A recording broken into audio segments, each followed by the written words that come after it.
بہت سے لوگوں کو اشکال ہوتا ہے کہ یہ جو ذکر اللہ ہے نا، معاذ اللہ یہ ٹائم ویسٹنگ ہے، نہ ہم کوئی ترقی کر رہے ہیں اس میں، نہ ہم انسانیت کی خدمت کر رہے ہیں۔ اب آپ جتنا دیر ذکر میں لگاتے ہو، یہ لا الہ الا اللہ کی تسبیح کتنی مزیدار ہے۔ لا الہ الا اللہ وحدہ لا شریک لہ لہ الملک وَلَهُ الْحَمْدُ۔ بعض روایات میں یحیی و یمیت بھی ہے، بعض میں اس کے بغیر بھی ہے، یحیی و یمیت وَهُوَ حَيٌّ لَا يَمُوتُ وَهُوَ عَلَى كُلِّ شَيْءٍ قَدِيرٌ۔ یہ حدیث میں آتا ہے جس نے 100 دفعہ صبح پڑھا تو کوئی شخص اس سے زیادہ نیکیاں اپنے اعمال میں جمع نہیں کر سکتا سوائے اس شخص کے جو 100 سے زیادہ دفعہ پڑھ لے۔ ابھی جو ہمارا پڑھا لکھا طبقہ ہے نا، وہ کہتا ہے یار یہ ٹائم ویسٹنگ ہے۔ یہ کیا ہے بھائی؟ اتنی دیر میں کسی غریب کو کھانا کھلا دو، کیا خیال ہے؟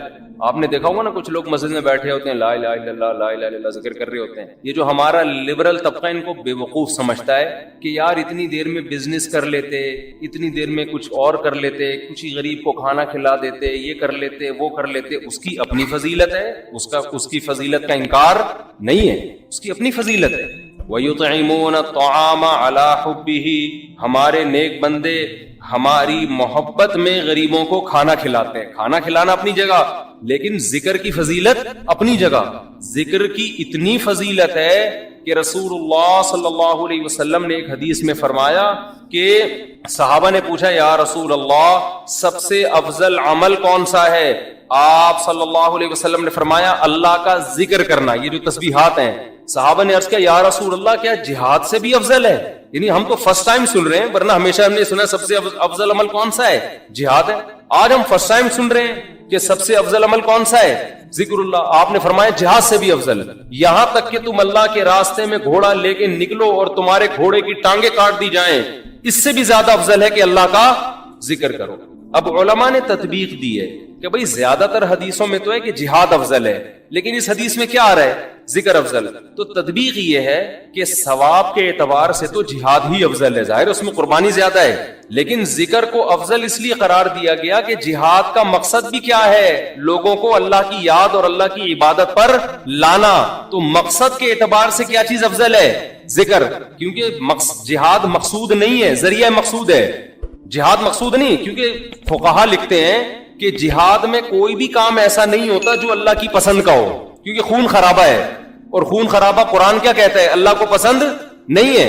چاہے کافر کا خون بہے، چاہے مسلمانوں کا بہے، اللہ خون خرابے کو پسند نہیں کرتے، لیکن اس لیے خون خرابہ پسند کیا جا رہا ہے کہ اگر یہ نہیں ہوگا تو تمہارا خون خرابہ ہو جائے گا، پھر صحیح ہے نا، کفر غالب آ جائے گا اور فساد، زنا پھیلا دے گا دنیا میں، برائی پھیلا دے گا۔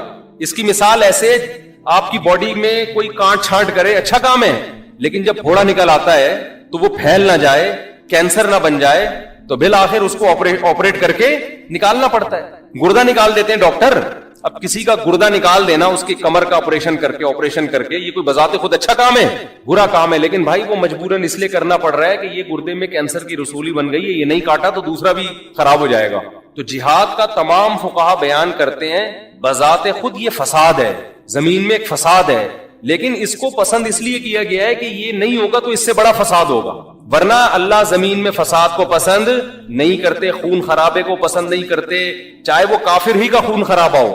یہی تو وجہ ہے کہ جب اللہ نے فرشتوں کو بتایا کہ میں ایک مخلوق پیدا کرنا چاہ رہا ہوں آدم، تو فرشتوں نے کیا کہا؟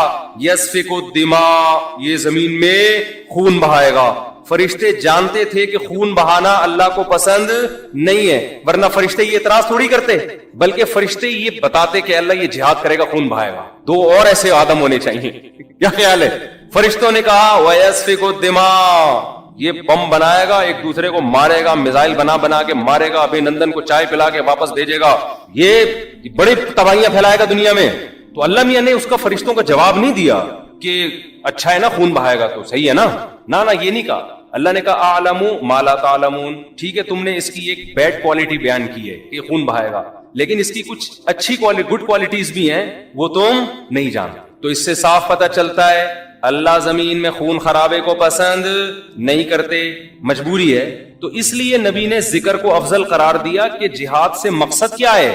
اللہ کا نظام اور اللہ کی محبت لوگوں کے دلوں میں آئے، لوگ اللہ کو یاد کریں، تو مقصد کے اعتبار سے ذکر کی فضیلت ہے جہاد پر, ثواب کے اعتبار سے کس کی فضیلت ہے؟ جہاد کی فضیلت. ظاہر ہے وہ ذکر کرنے والے کا کیا جا رہا ہے, لیکن جہاد میں تو آپ کے خون بہتا ہے, آپ کا بہت بڑی قربانی دینی پڑتی ہے. تو اب میں عرض کر رہا تھا کہ ہمارا جو لبرل طبقہ ہے نا, جو خوش قسم کے لوگ ہوتے ہیں, جو بڑے آج کل براڈ مائنڈڈ بنے پھرتے ہیں, اسلام کے فلسفیانہ انداز سے آپ ان سے بڑی لمبی چوڑی تقریریں کروا لیں, لیکن اللہ کا ذکر نہیں کرتے.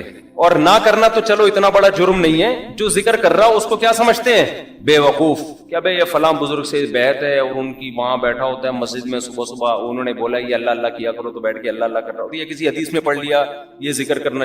اچھا, اپنے کاموں کو بنانے کے لیے وظیفے پڑھنے والے مارکیٹ میں بہت, آپ کہیں دیکھے ہو نا اللہ اللہ کر رہا ہے تو سمجھ لو اس کی شادی نہیں ہو رہی, کسی نے اس کو شادی کا وظیفہ بتایا ہوا ہے. ایسے نیک مارکیٹ میں شارٹ ہیں جو اللہ اللہ کر رہے ہیں صرف اللہ کو یاد کرنے کے لیے. ایسے نیک مارکیٹ میں کیا ہیں؟ شارٹ چل رہے ہیں. تو ایسے نیک لوگوں کو لوگ بے وقوف بھی سمجھتے ہیں کہ ٹائم ویسٹنگ, یہ کر لیتے یہ کر لیتے یہ کر لیتے. ہم نے اپنے اکابر کو دیکھا ہے جنہوں نے بڑے بڑے کام کیے, لیکن آپ ان کے ذکر کی ڈیٹیل میں جائیں تو ایسا لگتا ہے یار یہ تو اتنا ٹائم یہ ذکر اللہ میں گزارتے تھے, ان کے پاس باقی کاموں کے لیے ٹائم کب بچتا تھا, لیکن باقی کام بھی انہوں نے بہت کیے.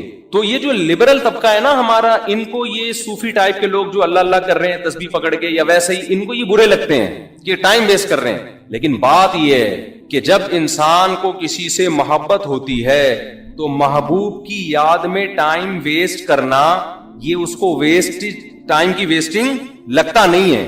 یہی تو منزل ہے بھائی, ہم پیدا ہی اللہ کے لیے ہوئے ہیں, ہو جائے اللہ کی یاد میں ٹائم ویسٹ, سبحان اللہ, اور کیا چاہیے. جانا کس کے پاس ہے ہم نے؟ اللہ کے پاس جانا ہے. تو ٹائم بچانا کہتے کس کو ہیں, میری یہ سمجھ میں نہیں آتا. تو میں یہ عرض کر رہا تھا کہ حضرت موسیٰ علیہ السلام کو نا, جب میں یہ عرض کر رہا تھا اسلام میں وقت کی حفاظت کی بہت زیادہ ویلیو. تو وقت کا تقاضا یہ ہے, وقت کی حفاظت کا تقاضا یہ ہے کہ بات جب کی جائے تو ٹو دا پوائنٹ کی جائے. یہی تقاضا ہے نا. اب کوئی ڈاکٹر صاحب کے پاس جائے, اس کو فیور ہے اور گھنٹہ لگا دے بتانے کے لیے کہ فیور ہے, ڈاکٹر کہے گا بھائی تو میرا ٹائم کیوں ویسٹ کر رہا ہے, مختصر ڈاکٹر کہے گا نا. لیکن کمال ہے, موسیٰ علیہ السلام جب اللہ کے پاس گئے ہیں تو اللہ میاں موسیٰ علیہ السلام سے پوچھ رہے ہیں کہ اور یہ کیا ہے آپ کے دائیں ہاتھ میں اے موسیٰ. بظاہر یہ بھی ٹائم ویسٹنگ ہے یا نہیں بھائی؟ یہ پہلی بات تو اے اللہ تو سیدھا سیدھا کام بتا, موسیٰ کو کرنا کیا ہے؟ فرعون کے پاس جانا ہے, بھیج دے, یہ معجزہ دکھا دے, بس جاؤ. بھائی سوال پوچھنے کی ضرورت کیا, تجھے پتا ہے نا لاٹھی ہے, اور اگر پوچھنا ہے تو ماں ہاتھا یہ کیا ہے یہ پوچھ لے. کتنا لمبا کلام, اور یہ تیرے دائیں ہاتھ میں کیا چیز ہے اے موسیٰ. موسیٰ علیہ السلام تو پیغمبر تھے, ٹائم ویسٹ بالکل بھی نہیں کرتے تھے. حضرت موسیٰ کو ٹائم بچاتے ہوئے تاکہ میں جو اپنا ہدف ہے فرعون کے پاس جانا اس کو فوکس کروں, میں اس ہدف ٹائم جتنا ضائع ہوگا, یہاں بظاہر ضائع ہو رہا ہے ٹائم, تو اتنا جواب دیتے لاٹھی. یہی جواب دینا. میں آپ سے پوچھتا ہوں اور یہ آپ کے کھوپڑی پہ کیا رکھا ہوا ہے اے کیا نام ہے آپ کا, عبد الرحمان بھائی, آپ کہیں گے ٹوپی, یہی کہیں گے نا آپ, یہ نہیں کہیں گے یہ میرے سر پہ ٹوپی ہے, یہ تو نہیں کہیں گے. تو موسیٰ علیہ السلام نے ٹائم بچانے کی کوشش نہیں کی. موسیٰ علیہ السلام نے اس سے بھی لمبا جواب, قال ہی عصایا, موسیٰ نے کہا یہ میری لاٹھی ہے. اللہ نے یہ نہیں پوچھا تھا کس کی لاٹھی ہے, اللہ نے پوچھا تھا اور یہ تیرے دائیں ہاتھ میں کیا چیز ہے اے موسیٰ. حالانکہ اے موسیٰ کہنے کی بھی ضرورت نہیں ہے, بات موسیٰ سے ہی ہو رہی ہے. اتنا لمبا کلام, اور موسیٰ جواب میں اس سے بھی لمبا کلام, یہ میری لاٹھی ہے. اللہ کو غصہ نہیں آیا, بھائی میں نے صرف جو ٹو دا پوائنٹ بات کرو, میں نے پوچھا یہ کیا ہے, میں نے یہ نہیں پوچھا کس کی. ڈاکٹر صاحب کو آپ بتا رہے ہیں کہ میری طبیعت خراب ہے, ڈاکٹر پوچھ رہا ہے کہ آپ کو کیا ہے, آپ کہیں مجھے بخار ہے, گھر میں میری بیگم کو ملیریا ہے, میری پھپھو لانڈی میں ہے, ان کو ان کے کڈنی میں اسٹون ہے, میرے چچا امریکہ میں ہے, وہ کووڈ میں مبتلا ہوئے ہیں. ڈاکٹر کو غصہ آئے گا نا, بھائی میں نے تمہارے بارے میں جو پوچھا ہے ٹو دا پوائنٹ وہ جواب تو پورا خاندان کیوں میرے سامنے لا کے بٹھا دیا تم نے, غصہ آئے گا نا. لیکن جب آئے گا جب ڈاکٹر کو آپ سے محبت نہیں ہو. اگر ڈاکٹر کی آپ معشوقہ ہو, معذرت کے ساتھ مثال تو کوئی بھی دی جا سکتی, اگر آپ ڈاکٹر کی معشوقہ ہو اور ڈاکٹر آپ سے ملنے کے لیے بڑے عرصے سے اس نے کلینک کھولی ہی آپ کو پھنسانے کے لیے کہ اس محلے میں کلینک کھولتا ہوں, ہو سکتا ہے کسی دن اس بہانے آ جائے, پھر ڈاکٹر کہے گا اپنی خالہ کے بارے میں بھی رپورٹ پیش کرو, اپنی پھپھو کے بارے میں بھی رپورٹ پیش کرو, اور اپنے ماموں کے بارے میں بھی تفصیل سے بتاؤ, جتنی ڈیٹیل بتا سکتی ہو بتاؤ, پھر میں اپنی پھپھو کے بارے میں بتاؤں گا. آئی بات سمجھے, ہم پھپھو کھیلیں گے آپس میں, پورا خاندان جب تک ختم نہیں ہوگا نا ڈاکٹر خاموش نہیں ہوگا. ڈاکٹر کہے گا علاج مقصود نہیں ہے, یہ کلینک تو آپ کو پھنسانے کے لیے کھولی ہم نے, مقصد ہی یہاں ٹائم ویسٹنگ ہے. صحیح ہے نا, آپ سے بات کرنا ہی کیا ہے, مقصود ہے. تو ایک انسانوں کی محبت ہوتی ہے جو مردار ہے, جو ختم ہونے والی ہے. دنیا میں کتنے لیلا مجنون آئے, آج قبر میں کیڑے ان کو کھا رہے ہیں. کہیں کا مجنون نے کوشش کی کہ لیلا کی قبر میں جا کے وزٹ کر کے آؤں, سب سڑ گئے, مر گئے. اور ایک محبت کس سے ہوتی ہے بھائی؟ اللہ سے ہوتی ہے. محبت میں لمبا کلام کر رہے ہیں, یہاں ٹائم ویسٹ کرنا ہی کیا ہے مقصود ہے. اور موسیٰ علیہ السلام کی محبت کو شے آ گئی اور کہہ رہے ہیں ہیا عصایا, یہ میری لاٹھی ہے, اتوکئ علیہا. کوئی لبرل آدمی بیٹھا ہوا ہوتا, سائنٹسٹ وہاں پہ پڑھا لکھا, وہ ٹائم کیلکولیٹ کر رہا ہوتا ہے اتنی دیر میں موسیٰ علیہ السلام اتنی چیزیں ایجاد کر سکتے تھے قوم کی خدمت میں, اتنے غریبوں کو کھانا کھلا سکتے تھے. تو یہ کیسے نبی ہے معاذ اللہ ہے بھائی؟ یہ کیا قوم کے قائد بنیں گے؟ یہ کیا قیادت کریں گے؟ یہ لوگوں کو ٹائم بچانے کی ترغیب کیسے دیں گے؟ ان سے تو سوال پوچھا گیا, یہ کیا ہے؟ جواب میں پوری رپورٹ پیش کر دی انہوں نے, اتنا لمبا کلام. لیکن موسیٰ کے سامنے کوئی لبرل ایسی بات کرے تو موسیٰ علیہ السلام کہیں گے کمبخت, تیرے دل میں اس خدا کی محبت نہیں ہے, ذرا اس رب کی محبت کی چنگاری پیدا کر لے تو بھی تو ایسے ہی ٹائم ویسٹ کرے گا. اور یہ ٹائم ویسٹ نہیں ہے, یہ کائنات بنی ہی خدا کی محبت پیدا کرنے کے لیے. تو یہ تو ساری چیزیں اللہ نے اس لیے بنائی ہیں, تو یہی تو مقصد ہے. بلکہ موسیٰ کو جب بھیجا نا اللہ نے فرعون کے پاس, تو موسیٰ علیہ السلام کہیں گے اللہ نہ بھیج, یہیں کوہ طور پہ ہی مجھے بٹھا لے. وہ تو اللہ نے آرڈر دے دیا تھا فرعون کے پاس جاؤ, تو چلے گئے, ورنہ دل موسیٰ علیہ السلام کا جانے کا نہیں چاہ رہا تھا. بس یہی دل چاہ رہا تھا اللہ سے ہی ہم کلام ہوتا رہوں, میں اللہ سے ہی باتیں کرتا رہوں. تو قال ہی عصایا, اب وہاں کوئی لبرل بیٹھا ہوا ہے, سائنٹسٹ بیٹھا ہوا ہے, تو موسیٰ علیہ السلام پر اعتراض کر. موسیٰ علیہ السلام کیا کہہ رہے ہیں؟ ہی عصایا, یہ میری لاٹھی ہے, اتوکئ علیہا, اس پہ میں ٹیک بھی لگاتا ہوں, واہش بہا علی غنمی, درختوں کے پتے جھاڑ کر اپنی بکریوں کو پتے بھی کھلاتا ہوں, ولی فیہا معارب اخری, اور اے اللہ بہت سارے اور بھی کام ہیں, پرمیشن دے تو پوری رپورٹ پیش کر دوں تیرے سامنے. سمجھتے ہو کہ نہیں سمجھتے؟ یہ ہے ذکر اللہ کا فلسفہ. اس لیے صبح و شام کچھ اللہ اللہ بھی ہمیں کرنا چاہیے. کوئی بات نہیں ٹائم ویسٹ ہو رہا ہے, دل لگے نہ لگے, لا الہ الا اللہ, کوئی عبادت کے لائق نہیں ہے سوائے اللہ کے, لہ الملک وحدہ لا شریک لہ, اکیلا ہے, اس کے ساتھ کوئی شریک نہیں ہے, لہ الملک, اسی کے لیے بادشاہی ہے, وَلَهُ الْحَمْدِ, قابل تعریف صرف وہی ذات ہے, یحیی, جس کو چاہتا ہے زندگی دیتا ہے, مردوں کے زندہ پیدا کر دیتا ہے نا, انڈے سے چوزا نکال دیتا ہے, مردہ چیز تھی, وَيُمِيتُ, جس کو چاہتا ہے موت دے دیتا ہے. مائیکل جیکسن نے پورا زور لگا دیا 100 سال زندہ رہنے کا, اللہ نے چاہا 50 سال کے بعد ڈاکٹروں کے پینل کے بیچ میں سویا ہے, صبح پولیس بھی اس کو نہیں اٹھا سکتی. اتنے بڑے بڑے تصرفات کس نے اپنے ہاتھ میں رکھے ہیں؟ اللہ نے. کتنے میڈیکل سائنس نے ترقی کر لی, پھر بھی ڈاکٹر بھی مر جاتے ہیں, اور کوئی ضروری نہیں کہ پوری عمر 50 سال میں مر جاتے ہیں, 40 سال میں مر جاتے ہیں. ایسے تصرف والا جس کو چاہتا ہے زندگی دیتا ہے, جس کو چاہتا ہے موت دے, جب چاہتا ہے. وَهُوَ حَيٌّ لَا يَمُوتُ, خود زندہ رہتا ہے, لا يموت, اس پر کبھی موت نہیں آئے گی. وَهُوَ عَلَى كُلِّ شَيْءٍ قَدِيرٌ, اے اللہ ایک ایک جملے میں کیا تیری تعریف کروں, بس کمپلیٹ یہ ہے کہ عَلَى كُلِّ شَيْءٍ قَدِيرٌ, جو چاہتا ہے کر گزرتا ہے. کتنا مزیدار کلمہ ہے یا نہیں ہے؟ 100 دفعہ پڑھ لو صبح. شیطان کیا کرے گا؟ یہاں دل نہیں لگ رہا, یہ بڑا پرابلم ہوتا ہے. شیطان کہتے تیرا دھیان نہیں بٹ رہا, مزہ نہیں آ رہا, چھوڑ دو مزے کو یار. ہم نے بڑے بزرگوں سے سنا ہے کہ اگر اللہ کے ذکر میں دل نہ لگ رہا ہو نا تو ٹینشن نہ لیا کرو, یہ سوچا کرو زبان تو اللہ کو یاد کر رہی ہے نا, یہ بھی بہت بڑی فضیلت. زبان یاد کر رہی ہے کافی, دل بھی انشاءاللہ ایک نہ ایک دن لگ جائے. نہ بھی لگے تو عین منزل ہے, تھکن سے چور ہو جا. کیا خیال ہے؟ نہ لگے دل یار. میں نے قصہ سنایا نا, ہمارے کلاس فیلو تھے مدرسے میں, وہ جیسے ہی نماز کے لیے کھڑے ہوتے نیند آ جاتی. وہ بےچارے بڑے بیزار کے یار ویسے ٹھیک رہتا ہوں, نماز کے لیے کھڑے ہوتے, سجدے میں جاتے ہم کونیاں مار کے اٹھاتے تھے نماز میں, اٹھ جا بھائی اگلا سجدہ آنے والا ہے. وہ بہت تنگ آ گئے نا, انہوں نے حضرت کو لکھ کے دیا. حضرت نے کہا کہ کوئی بات نہیں یار, آپ جان کے تو نہیں سو رہے نا, اللہ کو یہی ادا پسند ہے کہ نیند آ رہی ہے, دل نہیں لگ رہا, پھر بھی کیا کر رہے ہیں, میرے حکم پر عمل. مزوں کی زندگی جنت میں ہے. یہاں نماز میں مزہ آ جائے اچھی بات ہے, ذکر میں مزہ آ جائے تو زیادہ اچھی بات ہے. مزہ نہیں آ رہا کوئی بات نہیں, زبان سے کرتے رہو چاہے مزہ نہ بھی آئے, آخرت میں اللہ ذکر کی لذت انشاءاللہ دے دے گا. قرآن میں آتا ہے کہ جنتی اللہ کا ذکر کریں گے لذت حاصل کرنے کے لیے, کیونکہ وہاں تو ان کو وہ مزہ آئے گا جو موسیٰ علیہ السلام کو اللہ سے بات چیت میں مزہ آ رہا. تو جنتیوں کو اللہ کا نام لینے میں, جنت میں ذکر کا کوئی ثواب نہیں ہے, یہاں ثواب ہے, وہاں کوئی ثواب نہیں ہے. کیوں؟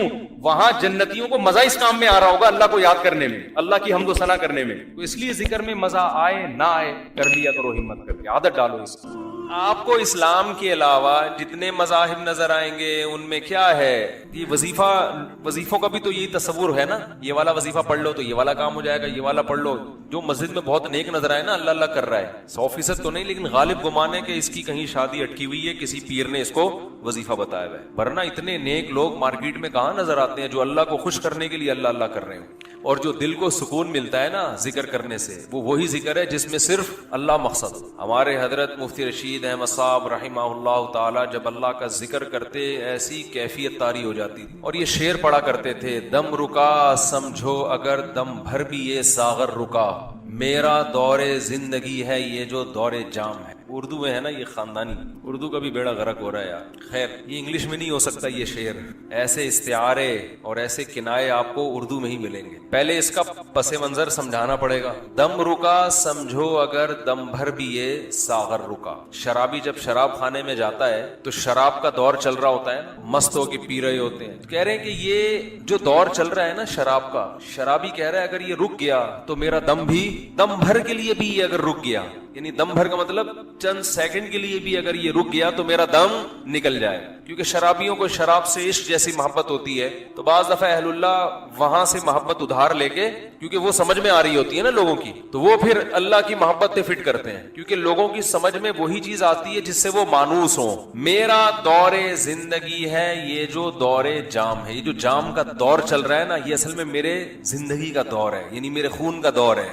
تو دم بھر کے لیے بھی یہ سیٹ اپ اگر رک گیا، دم بھر کے لیے، تو میرا دم رک گیا. تو حضرت فرمایا کرتے تھے کہ ہمارے حضرت کی عادت تھی ہر تھوڑی تھوڑی دیر کے بعد نا کہیں بھی کوئی کام کر رہے ہوتے تو اللہ زور سے ان کی زبان سے نکلتا تھا. تو حضرت سے کسی نے پوچھا کہ آپ یہ کیا کرتے ہیں؟ فرمایا یہ غیر اختیاری ہے. دم گھٹنے لگتا ہے تو ایک دم اللہ کا نام زبان سے جاری ہوتا ہے. تو وہ فرماتے تھے کہ اہل اللہ کو ذکر میں اتنی لذت محسوس ہوتی ہے کہ ثواب ان کے پیش نظر ہوتا ہی نہیں ہے.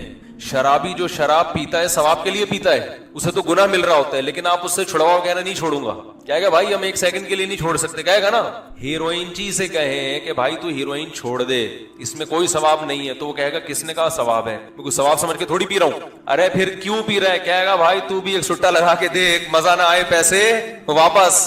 کہے گا نا چھوڑ مجھے نصیحت نہ کر.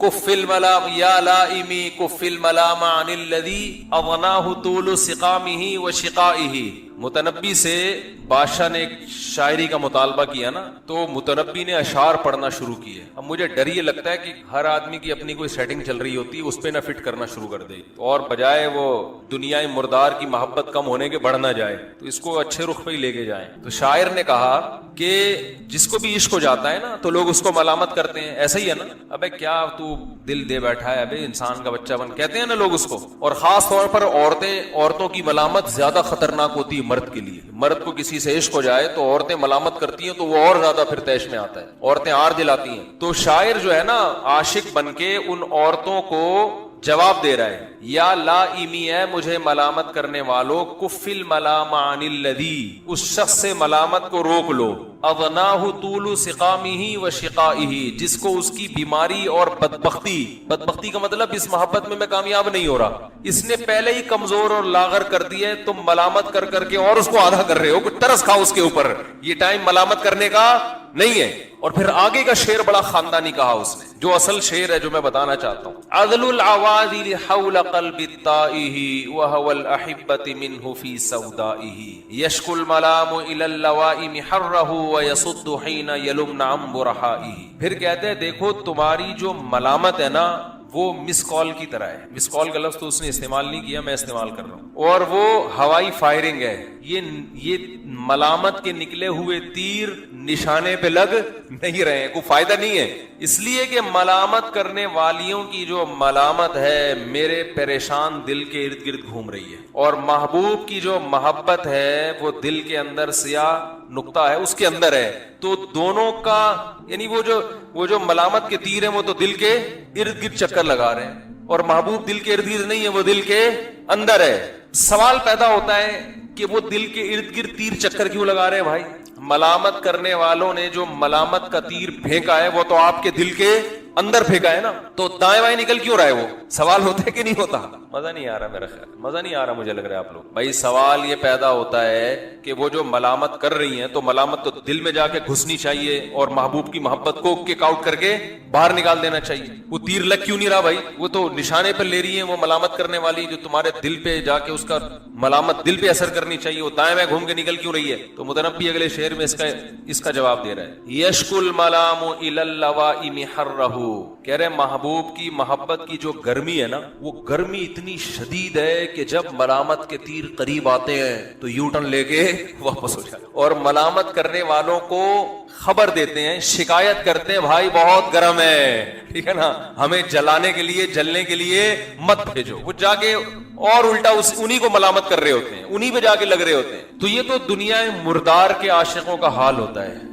تو جس کو اللہ سمجھ میں آ جائے تو اس کو اللہ کا نام لینے میں کتنی لذت محسوس ہوتی. یہ تو اہل اللہ کا حال ہوتا ہے. تو ان کو اس سے غرض نہیں ہوتی کہ اس ذکر پہ ہمیں ثواب مل رہا ہے یا اس ذکر پہ ہمارا کوئی کام بن رہا ہے. وہ کہتے ہیں بھائی ٹھیک ہے ثواب کی ہمیں ضرورت ہے، اللہ ہمارے کام بھی بنا دے، لیکن ہمیں تو اس عمل میں لذت اتنی آتی ہے، مزہ اتنا آتا ہے کہ دم رکا سمجھو اگر دم بھر بھی یہ ساغر رکا، میرا دور زندگی ہے یہ جو دور جام ہے. فرماتی ہے جو اللہ کے ذکر کا دور ہے نا، جو زبان پہ ذکر جاری ہوتا ہے، اسی سے تو ہم زندہ ہیں. یہ نعمت ہم سے اگر چھین لی تو ہم تو مر جائیں گے. تبھی تو نبی صلی اللہ علیہ وسلم نے فرمایا اللہ کا ذکر ایسے کرو لوگ دیوانہ سمجھیں. لوگ کیا سمجھیں؟ دیوانہ. اس کا یہ مطلب نہیں ہے کہ کلیجے پھاڑ پھاڑ کے اور وہ موالی جیسے قوال، جب ان قوالوں کو بولو نا کہ یہ کس طرح اللہ کے نام کی توہین کر رہے ہو، کہہ رہے حدیث میں آتا ہے اللہ کا ذکر ایسے کرو لوگ کیا سمجھیں؟ دیوانہ. یہ مطلب نہیں ہے حدیث کا، کیونکہ حدیث کا مطلب سب سے پہلے صحابہ نے سمجھا، مطلب کثرت سے اللہ کا ذکر کرو. آج محفلوں میں بھی اللہ کا ذکر ختم. نبی صلی اللہ علیہ وسلم نے کیا فرمایا؟ وہ محفل جس میں اللہ کو یاد نہ کیا جائے قیامت کے دن خسارے کا ذریعہ بنے گی. اس لیے جب بھی کوئی محفل ہونا کہیں نہ کہیں کسی نہ کسی حوالے سے اللہ کا نام لے لینا چاہیے انسان. ہم نے علماء کو دیکھا ہے، اہل اللہ کو دیکھا ہے، کوئی نعمت سامنے آئی نا، جیسے سخت گرمی میں ہمارے ایک استاد سے ان کے سامنے انگور لا کے رکھے ہم نے، پیاس لگ رہی ہو اور لال سرخ انگور آ جائیں ایک دم، دنیا دار آدمی ایک دم پھوڑ دے گا. ایسے ہی ہے نا؟ کیا خیال ہے بھائی؟ ایک دم کھانا شروع کرے گا. ابے لا یار. اللہ والے کیا کرتے ہیں؟ سب سے پہلے اللہ کا شکر. اور وہ روایتی شکر نہیں ہوتا کہ اللہ کا شکر ہے، دل سے لگ رہا ہوتا ہے کہ یہ اس نعمت پہ اللہ کا شکر ادا کر رہے ہیں. اے اللہ تیرا کتنا بڑا فضل ہے، کیسی کیسی نعمتیں تو نے ہمیں کھانے کو عطا فرمائی. گرمی میں جب ٹھنڈا پانی آیا کرے نا، اللہ کو یاد کرے. صرف روایتی نہیں، روایتی کا مطلب بسم اللہ الرحمن الرحیم پڑھ لیا اور آخر میں الحمدللہ کے لیے، یہ بھی ٹھیک ہے سنت ہے، لیکن یہ تو ایک روایت بن چکی ہے نا، اس میں تو استہزار نہیں ہوتا.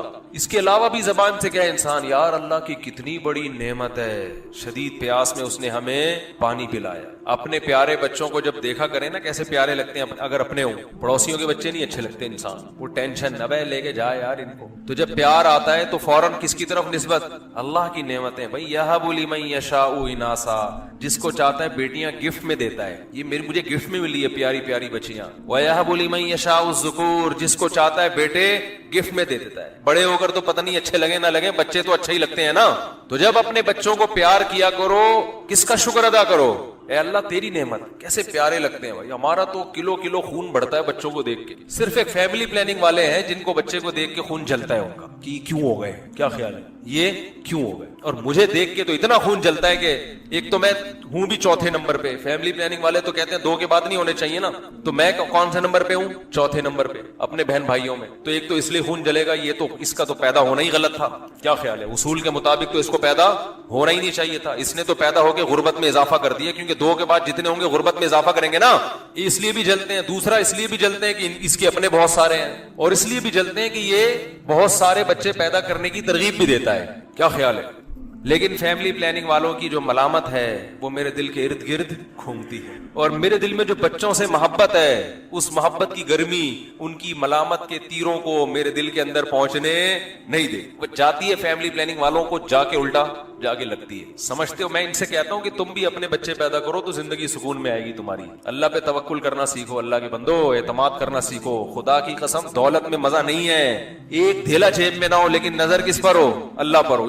یا ایھا الذین آمنوا اذکروا اللہ ذکرا کثیرا، اے ایمان والو اللہ کا ذکر کرو خوب کثرت سے۔ آپ نے پچھلے رکوع میں پڑھا ہے کہ اللہ نے نیک اعمال کرنے والوں میں جن نیکیوں کا اللہ نے تذکرہ کیا ان میں کثرت سے ذکر بھی ہے، اور ذکر اللہ کی کثرت حقیقت میں آپ کے دل میں اللہ کی محبت پیدا کرتی ہے، اور جب محبت ہوگی تو شریعت کے سارے احکام پر عمل کرنا آسان ہو۔ اور آگے اللہ نے اپنی نعمتوں کا بھی تذکرہ کیا کہ تم بھی اللہ کو یاد کرو کیونکہ اللہ بھی تمہیں یاد رکھتا ہے۔ اے ایمان والو کثرت سے اللہ کا ذکر کیا کرو، وَسَبِّحُوهُ، اور اس کی پاکی بیان کیا کرو، صبح بھی اور شام بھی، یعنی کثرت سے۔ صبح شام جب ہم کہتے ہیں نا تو اس کا مطلب ہوتا ہے کثرت سے کوئی کام کرنا۔ اسی وجہ سے نبی صلی اللہ علیہ وسلم نے بھی تسبیحات بتائی ہیں، جتنے بھی امت کے علماء صلحاء ہیں وہ اللہ کا ذکر بہت کثرت سے کرتے ہیں۔ پہلے زمانے میں تو جو بوڑھے لوگ ہوتے تھے نا ہاتھوں میں ان کے تسبیح مستقل آ جایا کرتی تھی۔ ہم نے اپنی دادی کو دیکھا، اپنی والدہ کو دیکھا، اپنے بڑوں کو دیکھا، وہ آخر عمر میں بہت زیادہ ذکر کیا کرتے تھے۔ آج یہ چیز بھی سوسائٹی سے ختم ہوتی جا رہی ہے۔ اہل اللہ ذکر اللہ باقاعدہ اپنی نگرانی میں اپنے مریدوں سے کرواتے رہے ہمیشہ سے، تاکہ لوگوں کے دل میں اللہ کی معرفت محبت پیدا۔ آج بعض اسکالرز نے اس کا بھی مذاق اڑانا شروع کر دیا کہ یہ جو ہے نا تسبیحیں پھراتے ہیں اور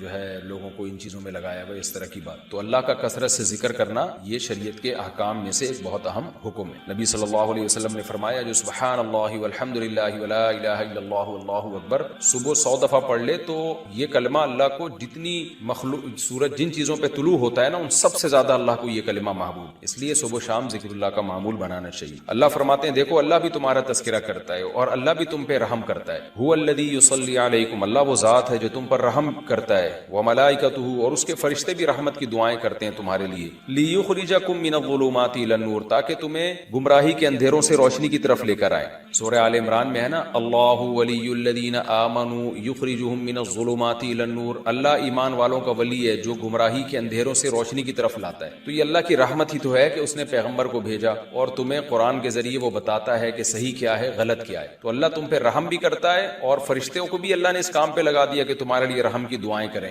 اور پھر ساتھ ساتھ اللہ رحم کی ایک بڑی صورت یہ ہے کہ تمہیں بتاتا ہے کہ صحیح کیا ہے غلط کیا ہے، گمراہی کے اندھیروں سے نکال کے ہدایت کے روشنیوں کی طرف لے کر آتا ہے۔ وَكَانَ بِالْمُؤْمِنِينَ رَحِيمًا، اور ایمان والوں پر اللہ بہت رحم کرنے والا ہے، اس کی رحمت آخرت میں بھی ہے اور دنیا میں بھی ہے۔ دنیا کی رحمت تو اس نے بتا دی کہ تمہیں گمراہی سے نکال کے ہدایت کی روشنی کی طرف لاتا ہے۔ آخرت کی رحمت کیا ہے؟ تحیتہم یوم یلقونہ سلام، جس دن یہ لوگ اللہ سے ملاقات کریں گے تو ملاقات کا کلمہ سلام ہوگا، اللہ کی طرف سے ان پر سلامتی ہوگی، جیسے کہ سورہ یاسین میں ہے سلام قولا من رب الرحیم وَأَعَدَّ لَهُمْ أَجْرًا كَرِيمًا، اور عمدہ رزق بھی اللہ نے ان کے لیے تیار کر کے رکھا ہے۔ پھر اللہ نے نبی صلی اللہ علیہ وسلم کی فضیلت بیان کی اگلی آیات، کیونکہ میں نے بتایا تھا نا اس سورت کے مقاصد میں سے ایک مقصد یہ بھی ہے کہ نبی صلی اللہ علیہ وسلم کو مختلف طریقوں سے جو تکلیفیں پہنچا رہے تھے، زبانی تکلیفیں، ان کا دفعیہ کیا ہے اللہ نے اس صورت۔ تو اللہ بتاتے ہیں کہ اے نبی ہم نے آپ کو اتنا اونچا مقام دیا ہے تو آپ ان لوگوں کی تکلیفوں کو اگنور کریں، نظر انداز کریں۔ جیسے ہوتا ہے نا آپ کو کوئی فضول شخص اٹھ کے آپ کے خلاف پروپیگنڈا شروع کر دے تو ہم کیا کہتے ہیں، بھائی آپ کا مقام تو اس سے بہت اونچا ہے، آپ کیوں ان لوگوں کو زیادہ ویلیو دے رہے ہو؟ تو یہی انداز اللہ نے اختیار کیا۔ یا ایھا النبی، اے نبی، انا ارسلناک، ہم نے آپ کو بھیجا ہے شاہدن، گواہ بنا کے۔ یہ مضمون قرآن میں کئی جگہ آیا ہے کہ خود نبی سے اللہ گواہی لیں گے اور نبی گواہی دیں گے کہ میں نے اپنا پیغام لوگوں تک پہنچایا ہے۔ حالانکہ آپ کو پتہ ہے جو دعویٰ کرتا ہے اس کی گواہی معتبر نہیں ہوتی، قانون یہی ہے، لیکن اللہ نے اپنے پیغمبروں کو اتنا اونچا مقام دیا ہے کہ خود ان کی گواہی کا بھی اعتبار کیا جائے گا۔ امت بھی گواہی دے گی لیکن خود پیغمبروں کی زبان کا بھی اعتبار کیا جائے گا، جیسے کہ سورت کے شروع میں تھا نا لیسأل الصادقین عن صدقہم، کہ ہم نے پیغمبروں سے معاہدہ لیا کہ تم اللہ کا پیغام لوگوں تک پہنچاؤ گے، پھر اللہ قیامت میں ان کے سچ کے بارے میں ان سے پوچھے گا، تو اللہ نے پہلے ہی بتا دیا کہ یہ سچ بولیں گے۔ یہ ایک بڑی فضیلت ہے یہ۔ انا ارسلناک شاہدا ومبشرا، ہم نے آپ کو خوشخبری دینے والا بنایا، ونذیرا، اور ڈرانے والا بنایا، وداعیا الی اللہ، اور اللہ کی طرف دعوت دینے والا ہم نے آپ کو بنایا۔ دنیا میں اس سے زیادہ فضیلت کا کوئی کام ہو نہیں سکتا۔ ہر شخص کسی نہ کسی کام میں لگا ہوا ہے، لیکن سب سے بڑا کام ہے اللہ کی طرف لوگوں کو دعوت دینا، بِإِذْنِهِ، اللہ کے حکم سے، وَسِرَاجًا مُنِيرًا، اور روشن چراغ بنا دیے۔ جیسے اندھیروں میں کوئی چراغ ہو نا، تو جو اندھیروں میں ڈگمگا رہا ہو اس کی نظر میں چراغ کی کتنی ویلیو ہے۔ تو یہ دنیا بھی اندھیروں میں ہے، ان کو آپ دیکھیں ہومو سیکسولیٹی میں لگ گئے, زنا میں لگ گئے, ماں باپ کو اولڈ ہاؤس میں جمع کرانے میں لگ گئے, خودکشیوں میں لگ گئے, صحیح غلط کا پتہ ہی نہیں چل رہا کہ صحیح کیا ہے غلط کیا ہے, کس کی عبادت کرنی ہے, کوئی شرک میں لگ گیا, پتھروں کے بنائے ہوئے بتوں کو پوجنا شروع کر دیا کسی نے. تو انسان جو ہے عقل پوری طرح رہنمائی نہیں کرتی اگر وہ وحی کی تعلیمات کی روشنی میں نہ چلے. تو اللہ کہتے ہیں ہم نے روشن چراغ بنا دیا, تمہیں محمد صلی اللہ علیہ وسلم کے علاوہ کہیں سے بھی راستہ مل نہیں سکتا. تو اتنی بڑی فضیلت ہے اے نبی آپ کی, یہ اللہ بیان کر رہے ہیں یہاں پہ. وبشر المؤمنین, اور آپ مومنین کو بھی خوشخبری سنا دیں, بان لهم من اللہ فضلا کبیرا, کہ اللہ کی طرف سے ان کے لیے بہت بڑا فضل ہے. ولا تطع الکافرین والمنافقین, جب آپ کی اتنی فضیلت ہے تو آپ کافر اور منافقین کی باتیں نہ مانیں. کافر کی باتیں نہ ماننے کا مطلب تو واضح ہے کہ کافر آپ کو کہہ رہا ہے کہ اسلام کی تبلیغ چھوڑ دیں, لیکن منافقین زبان سے نہیں کہتے تھے کہ آپ اسلام کی تبلیغ چھوڑ دیں, کیونکہ زبان سے تو وہ اپنے آپ کو یہی کہتے تھے ہم مسلمان ہیں. تو یہاں منافقین کی اطاعت نہ کرنے کا مطلب یہ ہے کہ آپ ان کی منشا کو فالو نہ کریں. منافقین چاہتے ہیں آپ کو تکلیفیں دیں تاکہ آپ اسی میں الجھ کے رہ جائیں اور دعوت اور تبلیغ کے کام کو چھوڑ دیں. تو اگر آپ نے چھوڑ دیا تو یہ تو منافقین کی چاہت پر عمل ہو جائے گا, تو وہ چاہتے ہی یہی ہیں. تو آپ ان کے پروپیگنڈے کو سے متاثر نہ ہوں. آگے فرمایا وَدَعْ أَذَاهُمْ, ان کی تکلیفوں کو ان پہ چھوڑ دیں, آپ اپنے کام میں لگے رہیں, اس سے متاثر نہ ہو, کیونکہ وہ چاہتے ہیں کہ آپ تکلیف میں جائیں اور تکلیف کی وجہ سے آپ اس کام میں پیچھے ہو جائیں دعوت کے کام. تو آپ نے منافقین کی بات نہیں ماننی. کیا مطلب؟ ان کی چاہت کو پورا نہیں کرنا. یہ مطلب کہ آج بھی یہی ہے کہ کوئی شخص اگر دین کی دعوت میں ہو اور اوٹ پٹانگ قسم کے لوگ آ کے جو ہے ان کو اعتراضات شروع کرتے ہیں, تو اگر آپ ان کے اعتراضات کے جواب میں پڑ گئے یا آپ نے ان کو دل پہ لینا شروع کر دیا تو جو پازیٹیو کام آپ کر رہے ہیں وہ نہیں کر پاتے. تو وہ چاہتے یہی ہیں کہ علماء یہ سارے کاموں کو چھوڑ کر بس ہمارے اعتراضات کے جوابات میں لگے رہیں اور ہماری باتوں سے ہی تکلیف لیتے رہیں. تو وہ جو چاہتے ہیں نا, تو اگر آپ نے تکلیف لینا شروع کر دی تو ان کی چاہت پر عمل ہو جائے گا. وہ یہی چاہتے ہیں کہ آپ کو اس سے تکلیف ہو. اس کی مثال ایسے جیسے کوئی شخص آپ کو تنگ کر رہا ہو, چھیڑ رہا ہو, اور آپ اس سے تنگ ہو رہے ہو, تو ہم کیا کہہ رہے ہیں, یار تم تو وہی کر رہے ہو جو یہ چاہتا ہے, تم تنگ ہونا چھوڑ دو تو یہ مایوس ہو جائے گا تم سے. وَتَوَکَّلْ عَلَى اللَّهِ, اور ایک اور طریقہ کہ اپنی دعوت پر جمے رہنے کا, وہی کیا ہے کہ اللہ پر توکل کریں.